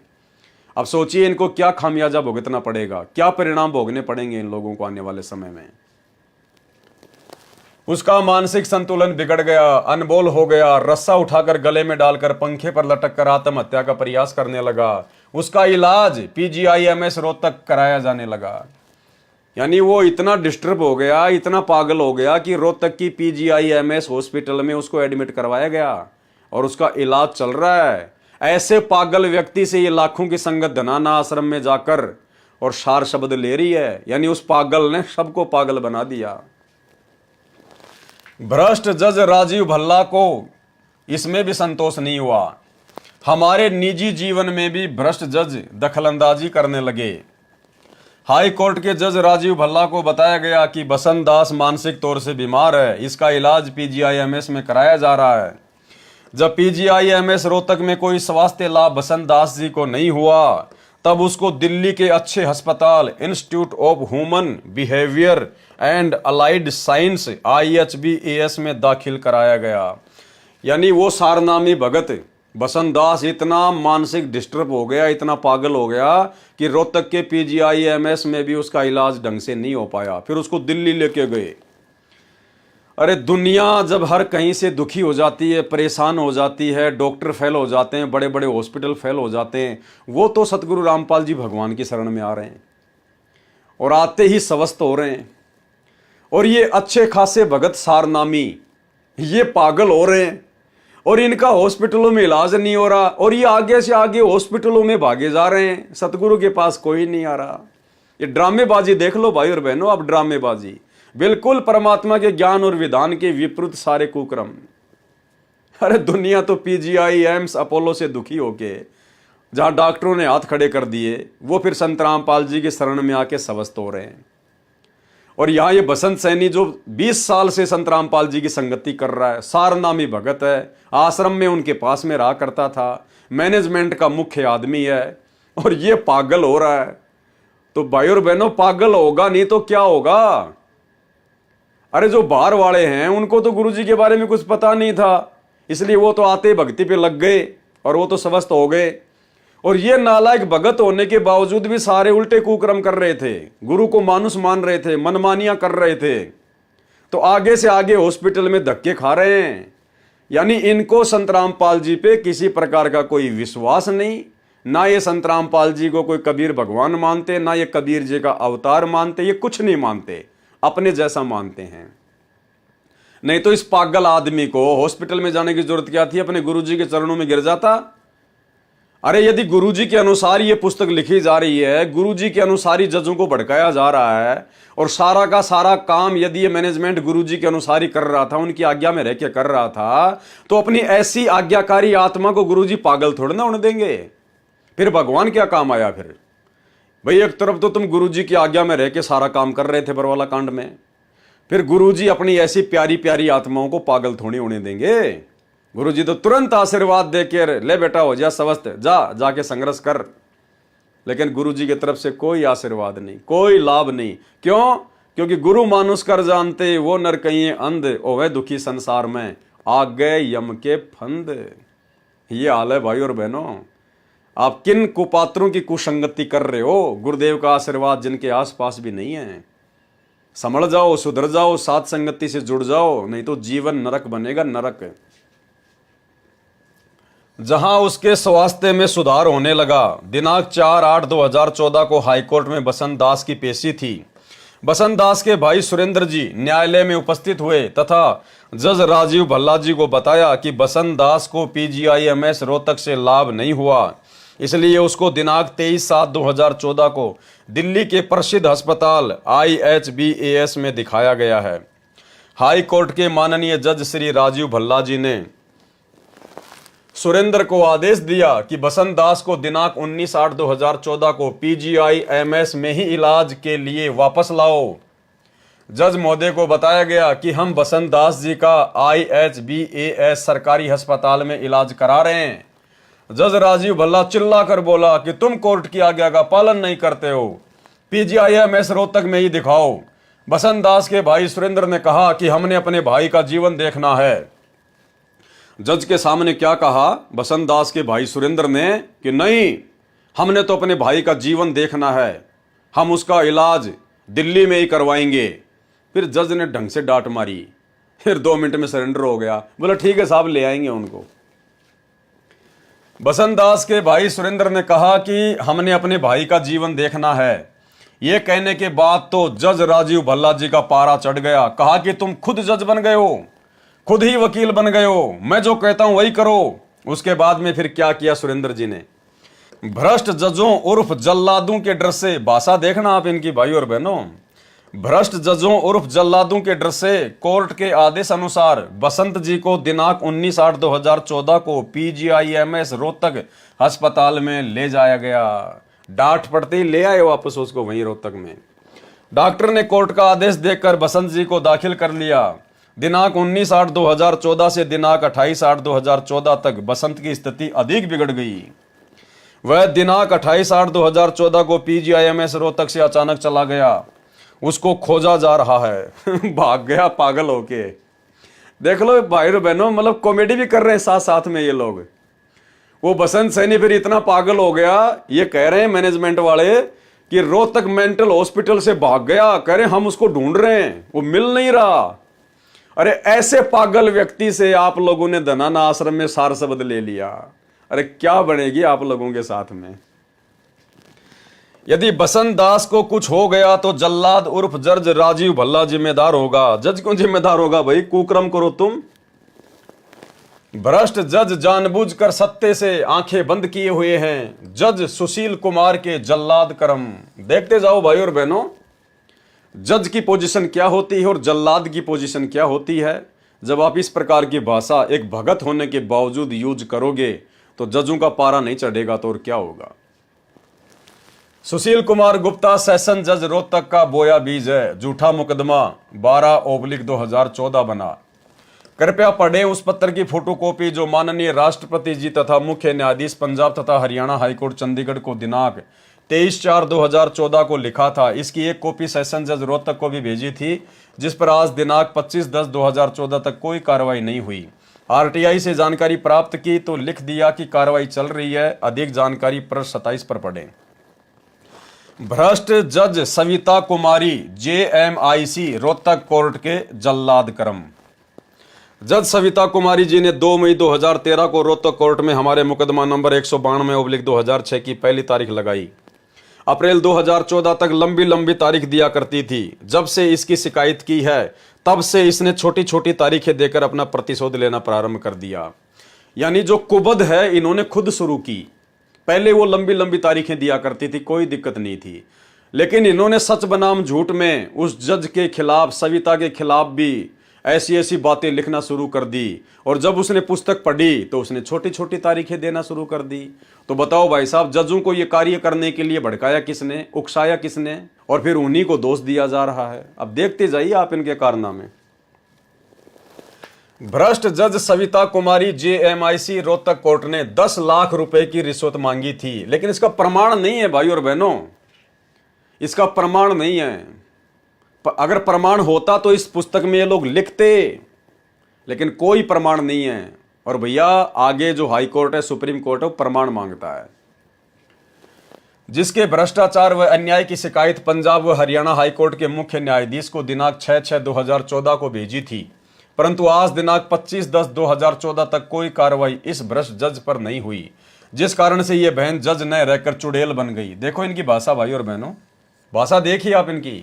जिस कारण से ये बहन जज न रहकर चुड़ैल बन गई। चुड़ैल आप एक जज को, क्योंकि देखो भाई और बहनों, जो लोग आध्यात्मिक ज्ञान से अपरिचित हैं, भगवान से कोसों दूर हैं, वो तो छोटा मोटा कोई छोटी मोटी कोई पद पोस्ट लेकर ही अपने आप में पता नहीं 30 मार्क का समझ बैठते हैं। और ये तो एक जज है, और उस जज के प्रति जब आप इस प्रकार के शब्द यूज करोगे, चुड़ैल, जो कि आम समाज में कोई औरत किसी दूसरी औरत से इन शब्दों को सुनकर उसके बाल नोचने लग जाए, और आप तो एक जज के खिलाफ, एक बहन के खिलाफ इस प्रकार की बातें यूज कर रहे हो, चुड़ैल। अब बताओ भाई और बहनों, कौन मनमाना आचरण कर रहा है। ना इस प्रकार के शब्द, इस प्रकार की भाषा हमारे गुरुजी के ज्ञान के अनुसार सही है, और ना ही इस प्रकार की भाषा आम समाज के हिसाब से उचित है। अरे इस प्रकार की भाषा तो जिनको आध्यात्मिक ज्ञान की ABCD नहीं है, जगत वाले भी नहीं करते। और ये भगत होने के बावजूद, परम भगत होने के बावजूद ऐसे ऐसे चुड़ैल जैसे शब्दों का यूज कर रहे हैं। तो भाई और बहनों, जज फिर अपना प्रतिशोध नहीं लेंगे तो और क्या करेंगे। इनके हौसले इतने बुलंद हो गए हैं कि रिश्वत न मिलने का प्रतिशोध लेते हुए छोटी छोटी तारीखें लगा रही है। इस मुकदमे में 19 व्यक्ति नामजद हैं। वे न घर का कार्य कर पाते हैं, न ही नौकरी, न ही खेती, न ही मजदूरी ठीक से कर पा रहे हैं। इस जज उर्फ चुड़ैल सविता का प्रतिशोधात्मक घटिया कानून विरुद्ध कार्य फिर चुड़ैल शब्द। एक पलवल पुत्र जोगीश बोस निवासी लखनऊ उत्तर प्रदेश इसी मुकदमा संख्या 192 डेट 18/7/2006 PS सदर रोहतक में नामजद है। यह मुकदमा 18/7/2006 से चल रहा है। पलवल दास पहली बार अस्वस्थ होने के कारण दिनांक 3/7/2014 को कोर्ट में हाजिर नहीं हो पाया। अब देख लो, मेन भाइयों बहनों पॉइंट ये है कि इस प्रकार की भाषा भक्तों के लिए उचित नहीं है। अब यहां से पढ़ेंगे हम। ये सारी बातें हमने विजय को झज्जर जेल से दिनांक 15/3/2014 को जमानत होने पर बताई। ये कौन विजय है? ये वही विजय है जिसने करोथा कांड का रहस्य नामक पुस्तक लिखी थी। ये है वो विजय। ये भी पागल बन के घूम रहा है। यह सारी बातें हमने विजय को झज्जर जेल से दिनांक 15/3/2014 को जमानत होने पर बताई, जो दिनांक 6/3/2014 से 15/3/2014 तक झज्जर जेल में अन्य केस में था। यह बात सुनकर विजय ज्यादा तनाव में आ गया, जिसको 30/3/2014 को पागल वार्ड PGIMS रोहतक में दाखिल करवाना पड़ा। ये सतगुरु रामपाल जी परमेश्वर जी के बड़े बड़े समझे जाने वाले परम भक्तों के आचरण है, उनके लक्षण हैं। पागल हो रहे सारे के सारे धीरे धीरे मनमान आचरण करेंगे, गुरु को मानुष मानेंगे, अपनी तरफ से अधिक व्यवस्था करेंगे तो और क्या होगा भाई और बहनों। आप और हमने शिक्षा लेनी है निकट भविष्य में। ये पुस्तक पढ़ के हम फालतू में समय बर्बाद नहीं कर रहे। हमने शिक्षा लेनी है कि गुरु को मानुष मानकर जो घटिया कर्म हमसे पहले इन बड़े बड़े समझे जाने वाले भक्तों ने किए हैं और जिसका नतीजा ये भोग रहे हैं, पागल बन के घूम रहे हैं, पागल बन के सतगुरु रामपाल जी के सारनामी भगत होने के बावजूद भी पागल बन के घूम रहे हैं। तो कहां इनके साथ में गुरु जी का आशीर्वाद है, कहां इनके भक्ति काम आ रही है। यह बात सुनकर विजय ज्यादा तनाव में आ गया, जिसको 30/3/2014 को पागल वार्ड PGIMS रोहतक में दाखिल करवाना पड़ा। उसने कई बार आत्महत्या करने की कोशिश की इसने भी कई बार सुसाइड करने का प्रयास किया, आत्महत्या करने का प्रयास किया। बताओ अब भाई और बहनों, ये कहां से नित्य नियम करते होंगे, कहां ये मंत्र करते होंगे, कहां ये सत्संग सुनते होंगे। जो आदमी पागल हो जाए, आत्महत्या करने का प्रयास करने लगे, वो कहां भक्ति करेगा। और ऐसे पागलों को हम परम भगत मान के और इनकी कुसंगति में पड़े हुए थे, और आज भी उन्हीं पागलों की कुसंगति में पड़े हुए हैं, जिनमें से कुछ तो पागल हो चुके हैं, बाकी का नंबर आना भी बाकी है। तथा इसी तनाव के कारण वह PGIMS रोहतक से दिनांक 31/3/2014 को पता नहीं कहां चला गया वो भी बसंत सैनी की तरह भाग गया पागलवाड़ से। वो विजय भी भाग गया और कह रहे पता नहीं कहां चला गया। ये हाल है संत रामपाल जी के परम भक्तों के, सतलोक आश्रम मैनेजमेंट हरियाणा वालों के, जिसको जमानती तथा घर वाले तलाश कर रहे हैं। उसको ढूंढ रहा है, उसका जमानती भी ढूंढ रहा है, उसको उसके घर वाले भी ढूंढ रहे हैं। अगर उसके साथ कोई अनहोनी होती है तो उसका जिम्मेदार माननीय सेशन जज सुशील कुमार गुप्ता होगा। तुम्हारे कहने से नहीं होता कोई। ये सभी बातें हमने समाज सेवा समिति के मुख्य सदस्यों को बताई। पूरे भारतवर्ष में समाज सेवा समिति के लगभग 10 लाख सदस्य हैं। अरे बार बार 10 लाख सदस्य, 10 लाख सदस्य, तुमने क्या उखाड़ लिया उन जजों का? 10 लाख सदस्यों ने तुमने केवल बरवाला कांड करवाना था, काल प्रेरणा से वो करवा दिया। अब तुम अपना धर्म को धंधा बना के आश्रमों में बढ़िया ज्योति पाठ और दान का पैसा लूट रहे हो। तुम्हारा बाप जेल में दुख भोग रहा है और तुम लड्डू जलेबी बर्फी खा रहे हो। बस ये था तुम्हारा टारगेट, इसके अलावा कुछ भी नहीं था। 10 लाख सदस्य, 10 लाख सदस्य, क्या उखाड़ लिया तुम लोगों ने भाई? रोहतक जिला कोर्ट के सेशन जज श्री सुशील कुमार गुप्ता जी के भ्रष्टाचार की शिकायत हमने 24 अप्रैल 2014 को आपके पास भेजी थी। भेजते रहो, किसको क्या फर्क पड़ता है। जिसमें बताया गया कि श्री सुशील कुमार गुप्ता जी ने हमारे से 30 लाख रुपए की मांग की। मांग पूरी न होने के कारण जो अन्याय किया गया उसका विस्तृत विवरण लिखा है, परंतु पता गलत लिख जाने के कारण कई दिनों के पश्चात वह पत्र हमें वापस प्राप्त हुआ। इसी कारण से इस माननीय भ्रष्ट जज श्री सुशील कुमार गुप्ता जी सेशन जज रोहतक की जांच शुरू नहीं हो पाई, जिसका हमें इंतजार था। वह पत्र पुनः पता ठीक करके आप जी के पास उचित कार्रवाई के लिए भेज दिया गया है। आशा है कि न्यायालय की गरिमा बनाए रखने तथा जनता का विश्वास न्यायालय के प्रति बरकरार रखने के लिए आप जी अवश्य कड़े कदम उठाएंगे। अरे आने वाले समय में सतगुरु की भक्ति और सतगुरु के अलावा किसी का किसी पे कोई विश्वास नहीं होगा। तुम कहाँ न्यायालय के प्रति लोगों का विश्वास दृढ़ करने की बात कर रहे हो? 30 लाख रुपए की मांग पूरी न होने के कारण सेशन जज श्री सुशील कुमार जी का दमन चक्कर बंद होने का नाम नहीं ले रहा है। हमारे सतगुरु रामपाल दास जी के लगभग 15 लाख अनुयायी हैं। जब गुरुदेव जी झूठे मुकदमे के कारण कोर्ट में पेशी पर जाते हैं तो लाखों श्रद्धालु मना करने के बाद भी श्रद्धावश दर्शनार्थ कोर्ट के आसपास इकट्ठे हो जाते हैं। ले लो भाई, ले लो प्रसाद। अरे वो भगत भाई बहन जो रोहतक की तारीखों पर जाते थे, हिसार की तारीखों पर जाते थे, आप लोगों को प्रसाद दे दिया। यहाँ क्या लिख रहे हैं कि हम किसी को तारीखों पर नहीं बुलाते थे। कौन कह रहा है? सतलोक आश्रम मैनेजमेंट हरियाणा, जो तुम्हारे को कोऑर्डिनेटरों के माध्यम से मैसेज डाल डाल के गुरुजी का सख्त आदेश बता बता के रोहतक की और हिसार की तारीखों पर भेजा करते थे। गुरुदेव के जेल जाने के बाद में तुम लोगों को हिसार की और रोहतक की तारीखों पर भेजा करते थे कि तारीखों पर नहीं जाओगे तो नाम खंड हो जाएगा, आश्रम में एंट्री नहीं देंगे, और नाम शुद्ध करवाना है तो 4 तारीखों पर जाना पड़ेगा। बस की या ट्रेन की वो टिकट दिखाओ, हमें तुम्हारे पर विश्वास नहीं है। यहाँ क्या लिख रहे हैं इस किताब में? ऐसे मारता है ये काल, ऐसे मारता है। क्या लिख रहे हैं? जब गुरुदेव जी झूठे मुकदमे के कारण कोर्ट में पेशी पर जाते हैं तो लाखों श्रद्धालु मना करने के पश्चात भी श्रद्धावश दर्शनार्थ कोर्ट के आसपास इकट्ठे हो जाते हैं। संगत का जूता और संगत का सिर संगत पे ठोक दिया कि हम किसी को नहीं बुलाते। वो भगत तो अपनी श्रद्धा से, अपनी मर्जी से ही कोर्ट के आसपास इकट्ठे हो जाते हैं, जबकि सबको पता है कि बेचारे भक्तों को मैसेज डाल डाल के कोऑर्डिनेटर लोग दबाव डाल डाल के हिसार की तारीखों पर भेजा करते थे। और यहाँ क्या लिख रहे हैं? हम नहीं बुलाते, वो तो अपने आप ही आ रहे हैं। ऐसे मारता है ये काल, ये है मनमानिया। और जाओ, उनके साथ आर्य समाज के लोग झगड़ा करते हैं और क्या करेंगे? मनमन आचरण करोगे ये तो झगड़ा ही करेंगे और क्या करेंगे भाई? श्रद्धालुओं के साथ मारपीट करते हैं जिससे लॉ एंड ऑर्डर की परेशानी आती है। क्यों बुलाया तुमने भक्तों को?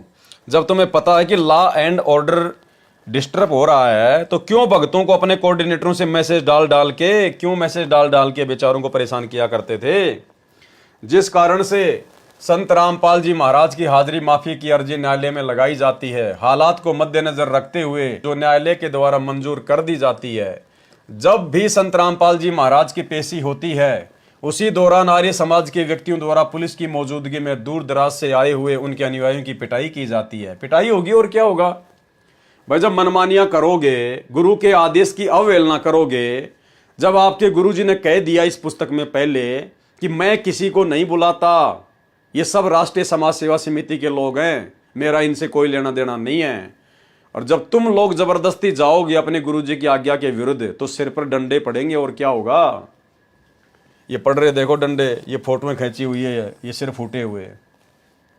अच्छा, डंडा खाए संगत, बेचारी माता बहनें, बच्चे, बुजुर्ग, ये सतलोक आश्रम मैनेजमेंट हरियाणा वाले संगत को आगे करके पीछे निकल लेते थे। डंडे खाई संगत, और 1:30-2 बजे के आसपास एक मैसेज डालते थे कि आज की तारीख पूरी हो चुकी है, गुरुजी का आदेश है, सब अपने अपने घर चले जाओ। ये था इनका ड्रामा भाई और बहनों, काल प्रेरणा से। कृपया देखें पुलिस की मौजूदगी में अनुयायियों के साथ मारपीट की फोटो, जागरण सिटी 16 जून 2007। दिखाते रहो, किसको क्या फर्क पड़ता है भैया, दिखाते रहो। हरी भूमि रोहतक मंगलवार 1 अगस्त 2006। रामपाल के अनुयायी को धुना। ये तो करौथा कांड के समय की बातें हैं। सत्संग के वे वचन मेरे आर पार निकल गए। अब ये लास्ट पेज है भाई और बहनों इस पुस्तक का।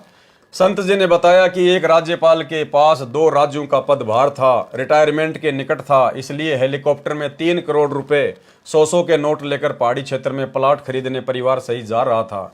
दुर्घटना में सहपरिवार मारा गया। पहाड़ों में नोट उड़ते फिर रहे थे। गवर्नर के सरकारी निवास में 40 करोड़ रुपया भी अवैध मिला। उस अनजान व्यक्ति ने परमात्मा के विधान को न जानने के कारण आजीवन विष खाया। उसी विष ने उसका सर्वनाश कर दिया। अभी उस जीव का सिलसिला समाप्त नहीं हुआ। आगे क्या होगा? जिससे रिश्वत ली थी उसके एक एक पैसे को चुकाना पड़ेगा। किसी का गधा बनकर ऋण उतारेगा, किसी की भैंस बनकर। सत्संग में बताया गया कि इसलिए परमात्मा के विधान को समझकर बुराई से बचें। तुमने उस दरगाह का महल नहीं देखा, धर्मराज के तिल तिल का लेखा। विशेष राजनेता, जज तथा प्रशासनिक अधिकारी ये भी अपने भाई बहन हैं, हमारे शत्रु नहीं हैं, परंतु अज्ञानतावश रिश्वत का विष खाकर पाप के भागी बन रहे हैं। इनको इससे बचाना हमारा उद्देश्य है। जब विष रिश्वत के दुष्परिणाम का ज्ञान होगा, तब जैसे किरका जहर का रंग होरी हो, कहो कौन तिस खावे राम रंग होरी हो। भावार्थ है कि जिसको विष के दुष्परिणाम का ज्ञान हो जाएगा तथा विष पॉइजन का एक कण भी यदि कहीं गिरा पड़ा होगा, उसको भी कोई नहीं खा सकता। इसी प्रकार ये रिश्वत रूपी विष का ज्ञान होने के पश्चात कोई ये गलती नहीं करेगा। एक जज का इकलौता पुत्र था, वही दुर्घटना में मारा गया। अज्ञानतावश वह फिर भी बाज नहीं आ रहा।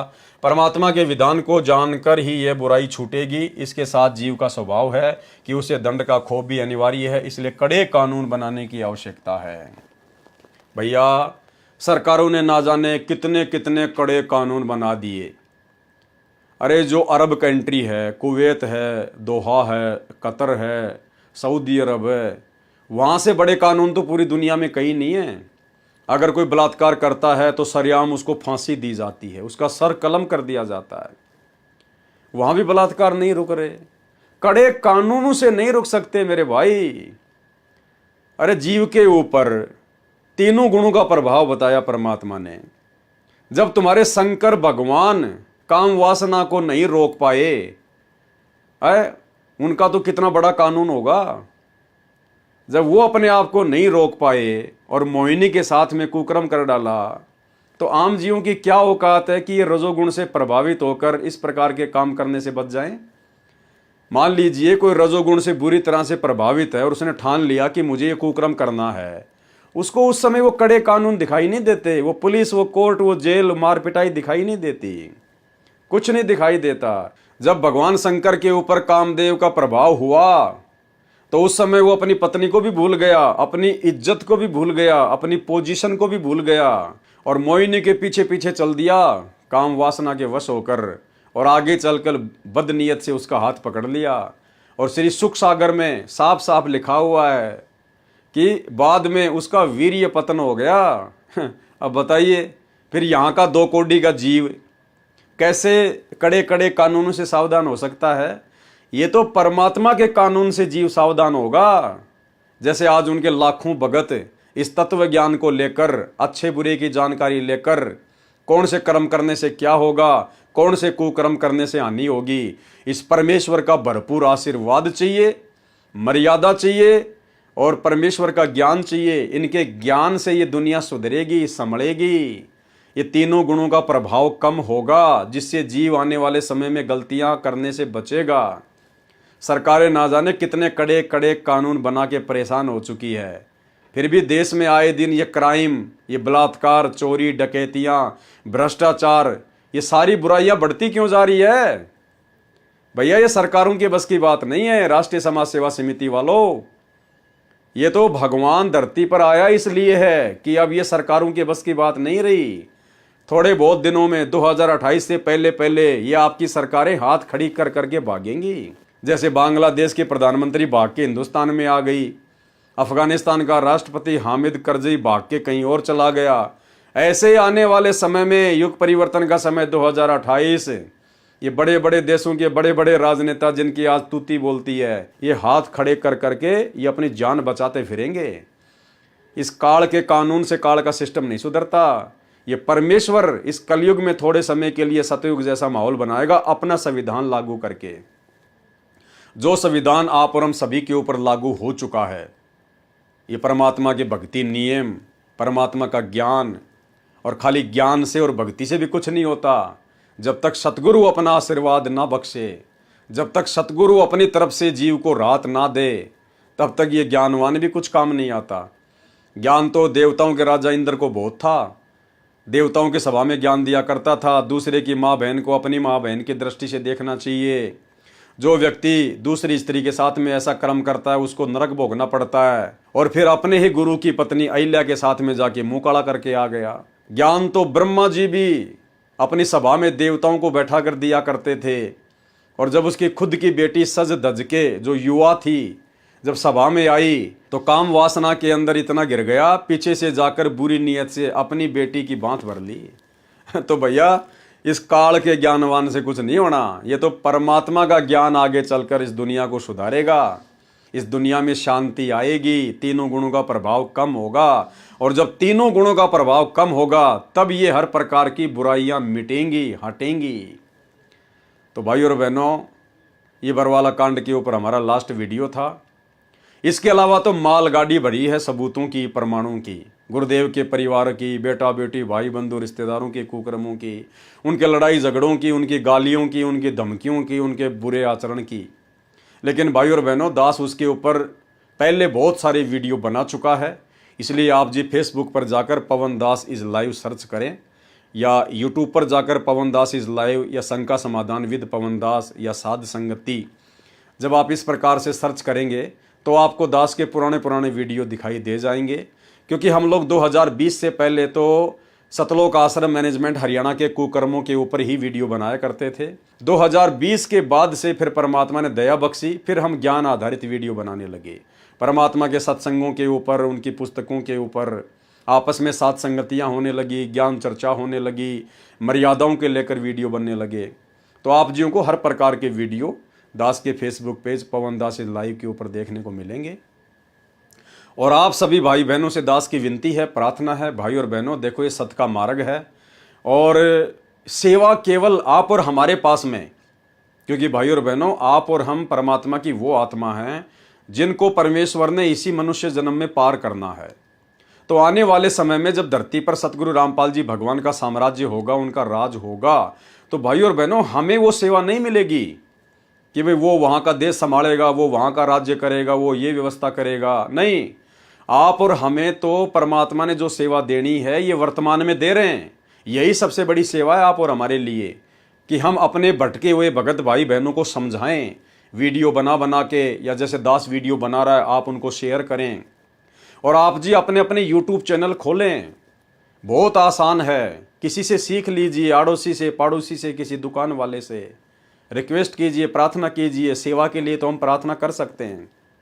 आप यूट्यूब चैनल बनाना सीखिए, कैसे वीडियो डाउनलोड होती है, कैसे अपलोड होती है। आप ज़्यादा से ज़्यादा यूट्यूब चैनल बनाकर और ज़्यादा से ज़्यादा वीडियो शेयर करें। यही सेवा है, आगे आप और हमें सेवा नहीं मिलने वाली। आप और हमसे जो सेवा भगवान ने लेनी थी वो ले ली।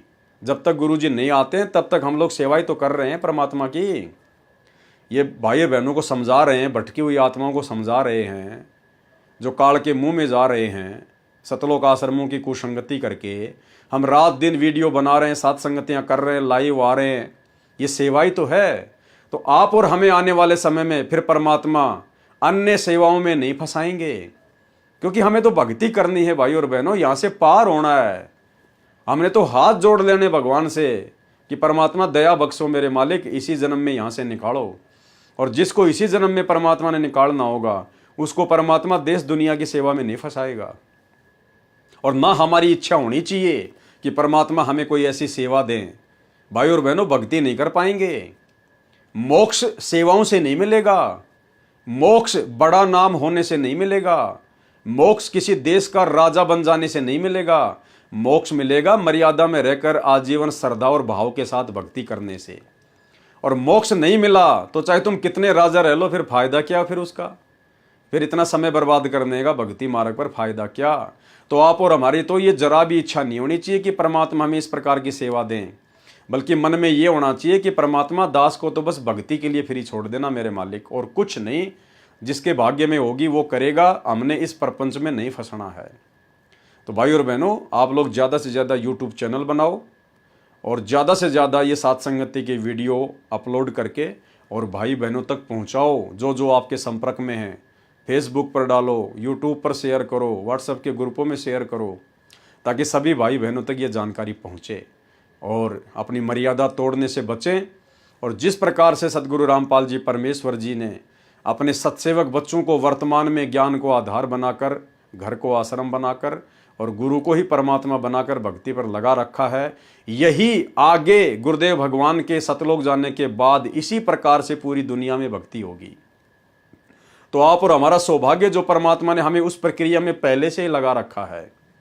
आज हमें अपने गुरुदेव के अलावा, उनके ज्ञान के अलावा, उनकी मर्यादाओं के अलावा किसी चीज़ की आवश्यकता नहीं है। तो जब किसी चीज़ की आवश्यकता होगी नहीं, सब कुछ गुरुदेव ने दे रखा है, खाली थोड़े से दिमाग की आवश्यकता है, फिर हमें क्यों किसी के चक्कर में पड़ना, क्यों किसी की कुसंगति में पड़ना, क्यों किसी के दबाव में आना, क्यों किसी के मनमाने आचरण का शिकार होना। तो भाई और बहनों, आप और हमारा परम सौभाग्य, जिस रास्ते पर यह संगत और ये दुनिया आने वाले समय में आएगी, उस रास्ते पर गुरुदेव भगवान ने हमें पिछले 8 वर्षों से लगा रखा है। तो गुरुदेव भगवान हमसे कितना प्रेम करते हैं, आप और हमारी कितनी फिक्र है गुरुदेव भगवान को। सोचिए, हम आत्माओं में और शतलोक आश्रमों से जुड़ी हुई आत्माओं में कितना अंतर है, कितना डिफरेंट है। तो ये रजा गुरुदेव भगवान की आप और हमारे ऊपर इसी प्रकार से बनी रहे, यही हम एकमात्र कामना करेंगे और भक्ति दान ही परमात्मा से मांगेंगे कि परमात्मा इस भक्ति में हमारे भाव बने रहें। हे परमेश्वर, हम मर्यादा में रहें, आपकी लक्ष्मण रेखा से 1 इंच भी इधर उधर ना हो। परमेश्वर, आप जी इतनी हम नीचों के ऊपर दया बनाए रखना। तो भाई और बहनों, जैसा भी दास को सतगुरु रामपाल जी भगवान ने प्रेरणा की और जितना भी दास आपको अपनी सेवा समझते हुए समझा पाया है, उतना दास ने अपनी तरफ से पूरा प्रयास किया है। बाकी दास भी 2 कोड़ी का जीव है, जितना परमात्मा दिमाग में डालेंगे दास उतना ही भोग सकता है, उतना ही आपको बता सकता है। इससे ज़्यादा एक शब्द एक्स्ट्रा बोलने की मेरी औकात नहीं है। फिर भी यदि मेरे किसी शब्द से आप लोगों को कोई दिल पे चोट पहुंची हो तो मैं आप लोगों से भी करबद्ध क्षमा प्रार्थी हूं। और गुरुदेव भगवान से तो 24 घंटे अरदास करते ही रहते हैं। और आने वाले समय में अब जैसे भी परमात्मा किसी और पुस्तक के ऊपर वीडियो बनाने की प्रेरणा करेंगे तो दास आप जीवों को लाइव आकर सूचित करेगा और फिर आगे भगवान सेवा देंगे तो आपकी सेवा में दास हाजिर होगा। तो सतगुरु रामपाल जी भगवान से आशीर्वाद प्राप्त करते हैं, इजाज़त लेते हैं। इसी प्रकार से परमात्मा हमें भक्ति मार्ग पर लगाए रखे। बंदी छोड़ सतगुरु रामपाल जी भगवान की जय हो।